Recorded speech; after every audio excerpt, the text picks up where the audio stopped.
algo que eu penso também é sobre as crianças, né? A ideologia fala o seguinte: a criança tem que ter a opinião própria, tem que sentir e ter opinião própria. Agora, não é meio esquisito também a lei falar o seguinte: olha, o adolescente não pode se responsabilizar pelos crimes que ele faz. Qual que é a sua opinião sobre isso, Ana?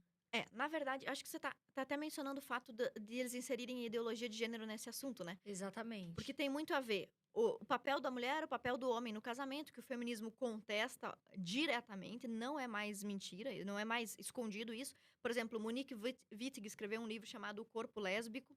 Já existe um grande movimento dentro do movimento feminista que defende que a mulher ideal é a mulher lésbica. Então, a gente também tem a Judith Butler, que defende que não existe nem homem nem mulher, que tudo é uma questão de performance. Então, já a ideologia de gênero, que já é uma alternativa para os adultos, agora ela está sendo apresentada também como uma aplicação para as crianças. Eu até diria assim, para ser extremamente democrática, que eu não sou contra você explicar para crianças e adolescentes que existe uma teoria que é marginal na ciência, mas existe, que fala sobre os psicossexo e deu a esse psicossexo um nome de gênero e existe tá. O que eu sou contra é a aplicação desta teoria. E você falou muito bem. A mesma esquerda que diz que o menor infrator não pode responder pelos seus atos, também apresenta projetos como um que, se não me falha a memória, foi apresentado pela Érica Cocai, um projeto de lei que diz que crianças menores de idade poderiam solicitar ao serviço público mudança de sexo à revelia da autorização dos seus pais. Então, isso que você pontuou é excelente essa comparação.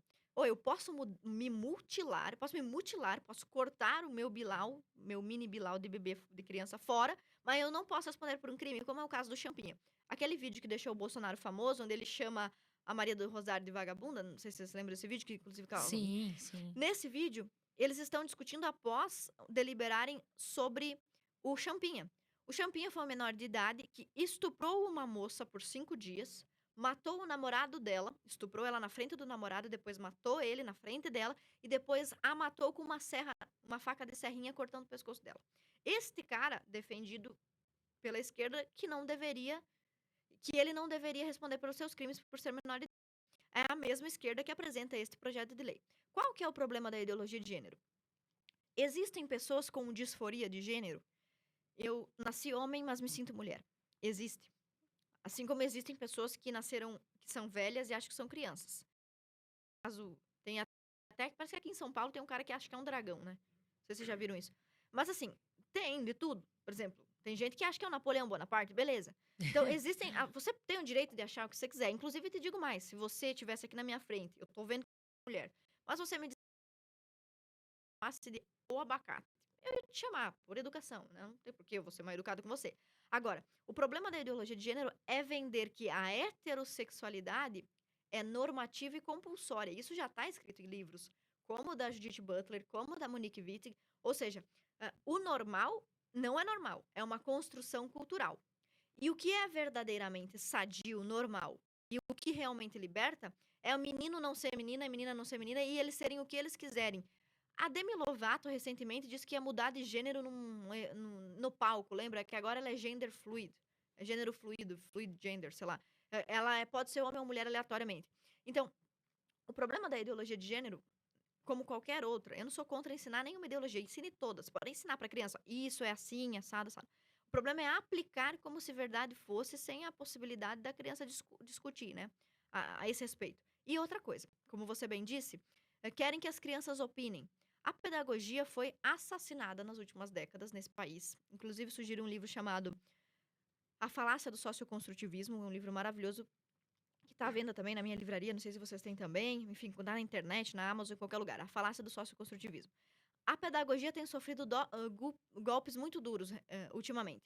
Eh, Extrapolando as fases da criança. Quem tem filho sabe disso. A criança imita tudo. E a criança aprende imitando. Você não vai perguntar nunca, em hipótese nenhuma, para uma criança de 6 anos o que ela acha sobre nazismo. Ou o que ela acha sobre um casal gay. Você não vai perguntar para ela o que ela acha. O que você, pai e mãe, vai ensinar. Meu filho, papai, tem 2 homens se beijando. Assim, na nossa religião, nós somos cristãos, isso é considerado um pecado. Assim como outros pecados, como mentir, Posso até ser legal. Ó, você já nunca mentiu pro papai? Mentir. Mentir é pecado. Isso que esse casal fez também é pecado. Roubar é pecado. Então, todo mundo comete pecados. Aquele casal estava cometendo pecado. Mas a gente tem que respeitar as pessoas. Jesus, quando esteve com uma mulher adúltera que cometeu pecado, ele não jogou pedras nela. Ele perdoou essa mulher e tal. Então, você vai ensinar para o seu filho. Quando você der a informação, o filho, a criança tende a obedecer à autoridade. Se essa autoridade for constituída de uma forma firme, né? Então você vai passar e a criança vai aprender. Veja, as crianças perguntam para os pais: por quê? Por quê? Por quê? Elas não querem opinar, elas querem aprender. Aprender, com certeza. Durante os 12 primeiros anos da vida da criança, é um período mais rico. Olha, o professor e pediatra José Martins Filho escreveu um livro maravilhoso chamado A Criança Terceirizada. Ele é ex-reitor da Unicamp. É um cara ele é reconhecido internacionalmente, então ele é um doutor, ele é genial. Ele diz o seguinte: os primeiros 1000 dias da criança, os primeiros 3 anos, são os mais importantes. Durante esse tempo, o nosso cérebro, os nossos neurônios vão sendo assassinados. Eles vão murchando. Então, quanto mais estímulo você der, que é o tempo que a criança deveria ficar com a mãe, né? Esses primeiros anos. Quanto mais estímulo você der, menos você impede que os neurônios morram, porque depois que eles morrem, está numa fase extremamente frutífera, mas essas fases elas têm etapas. E a primeira etapa da criança é a cópia. Como é que Sim. a criança aprende a andar? Refletindo sobre andar, pensamento crítico sobre De caminhar. jeito nenhum. Como ela aprende a falar? Como ela aprende a comer?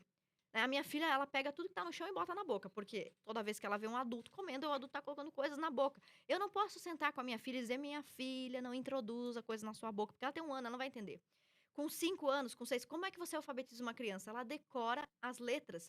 Você não chega no pensamento crítico do seu filho e fala: meu filho, por que você acha que o O é redondo e o A é um triângulo? Não, você ensina. Tabuada, tem que decorar a tabuada, os números, tem que decorar o que é uma subtração. Então, a base do conhecimento humano é a cópia e a reprodução. Só depois que a criança tem uma certa maturidade é que ela vai poder refletir. Exato. O que está sendo feito nas escolas hoje é um atentado contra a inteligência. Tanto é assim que, pela primeira vez na história da humanidade, há registro de que o QI dos filhos é inferior ao QI dos pais.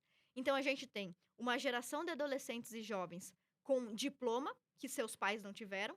Então, um grande número de pessoas que foram primeira geração da família que foi para a universidade, que teve um diploma de qualquer coisa, porém, a geração mais burra do que seus pais, que nem diploma tiveram. Como é que esse QI caiu desse jeito? Uma inversão total do que deveria ser a pedagogia. Isso que você está falando aí é exatamente isso. Eu estou aplicando na criança numa fase em que ela é extremamente vulnerável à ideologia do meu partido político. Agora você vai me dizer assim: mas as famílias também fazem isso. Sim, mas esse é o direito legítimo da família. O Brasil é signatário de um pacto internacional chamado Pacto de São José da Costa Rica, cujo artigo 12 diz o seguinte: aos pais cabe a primazia da educação moral e religiosa dos seus filhos. Isso é um acordo internacional, então ele é supraconstitucional. Ele está acima da Constituição, digamos assim. Isso é mais importante que a família tenha esse direito preservado, e isso é um direito humano. Então, esse pessoal que fala de direitos humanos, o mais básico da família é que a criança, que o pai é católico, o filho não pode ser budista. Não com 5 anos. Quando ele tiver 18, pai, a religião que o senhor me ensinou para mim é uma furada, estou virando Wicca. Beleza, com 18 anos. Mas durante o tempo em que eu, pai e mãe, sou responsável por esta criança, se ela cometer um crime, pichar um ônibus, bater na cabeça de alguém, quem vai responder? Eu. Você. Se eu vou Exato. responder, eu sou responsável. Se eu sou responsável, o negócio vai ser do meu jeito. Então, isso é um direito humano do cidadão, que pelo menos o meu filho possa reproduzir a minha ideia, a minha concepção, enquanto ele estiver sob minha tutela. Eu posso emancipar a criança com 12 anos, se eu não quiser mais cuidar dela, e dar para uma tia adotar. Posso. Mas se eu não fizer isso, o professor não tem autoridade de vir na cabeça do seu filho, que é cristão, dizer o que é certo, o que é errado, o que é moral, o que não é, o que é religioso, o que não é. Da mesma Claro. forma, que teve uma família umbandista no Brasil que processou uma professora evangélica porque estava incutindo na cabeça daquela criança concepções evangélicas que aquela família não concordava. E veja, ok, Direitos né? humanos, né? É o Também direito dela. humano. Então, é claro que a ideologia de gênero, eles não gostam dessa expressão, e para mim, irrelevante, podemos até trocar. A teoria de gênero consiste basicamente nisso, em dizer para a criança que o sexo biológico dela, menino e menina, sexo biológico dela, pênis e vulva, pênis e vagina, não necessariamente precisam influenciar na sua escolha psicossocial, na sua performance. A Judith Butler fala sobre performance. Ou seja, você vai ser aquilo que você performatizar, essa expressão que ela usa. Se você é um homem, nasceu homem, porém você se comporta como uma mulher, você virou uma mulher. Isso podemos discutir isso do ponto de vista acadêmico. Sim. Só do ponto de vista acadêmico podemos discutir. Agora, dizer para uma criança que o órgão genital que ela está vendo é menos real do que as coisas que ela ouve na cabeça dela, isso é gravíssimo. Isso eu ouvi uma vozinha que manda me jogar do 5º andar. Não pode, porque materialmente falando, a lei da gravidade mostra que aquela matéria com aquele peso, mais a lei da gravidade, velocidade média, eu vou morrer quando eu cair lá embaixo. Então, a ideologia de gênero, a teoria de gênero, nega o determinismo biológico e, no caso mais grave, nega até a influência biológica, como se o dado biológico fosse irrelevante. Eu até concordo que não é importante. Eu até concordo que, por exemplo, não é totalmente determinante. Por exemplo, se você nasceu sem uma perna, não quer dizer que você não pode ser um corredor paralímpico. Você pode vencer algumas limitações, né? Agora, neste caso, você nasceu negro, você pode ser um trans branco? Algumas coisas não podem ser modificadas. Michael Jackson até tentou, né? Pois Mas é. não deu muito certo. Eu posso tratar o André. O André chegou pra mim agora, eu quero ser Andréia.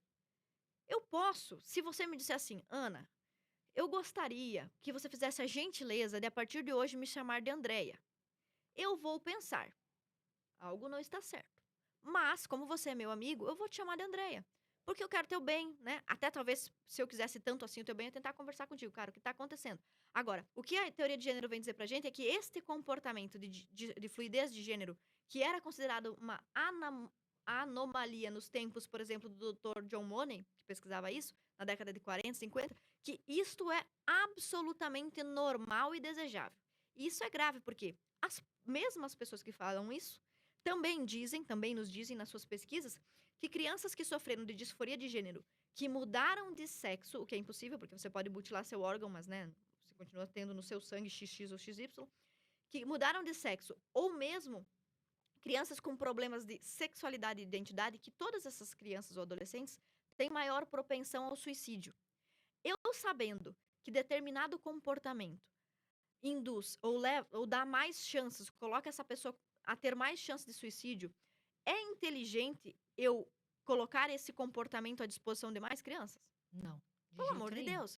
Né? Então, assim, vamos lutar para que as crianças ou adolescentes que tiverem problemas com a sua percepção de identidade não se matem, não se suicidem, não se mutilem e tenham uma vida melhor.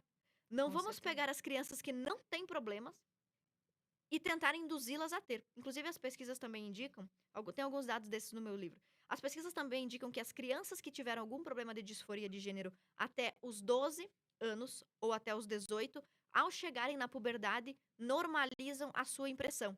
Ou seja, 90% das crianças que acham que eram menina, que é menino, que têm essa confusão, simplesmente chegam a receber os hormônios da puberdade, testosterona e tudo mais, e normalizam sem a influência de psicólogo, tratamento nenhum. A criança se estabiliza. Isso diminui a minha chance de eu ter mais uma criança transgênero que vai sofrer preconceito, que vai ter problemas, que vai ter um índice de suicídio maior. Então, por que transformar algo que é um episódio esporádico e excepcional na lei para todas as crianças? Eu não consigo entender isso. Legal, Que Ana. bate-papo legal, né? Eu fico feliz que a gente tenha opinião também, que cada um possa dar sua opinião, e a gente abre também muito para as outras pessoas darem opiniões. Mas o que eu acho legal, esse livro eu vou ler, porque eu acho importante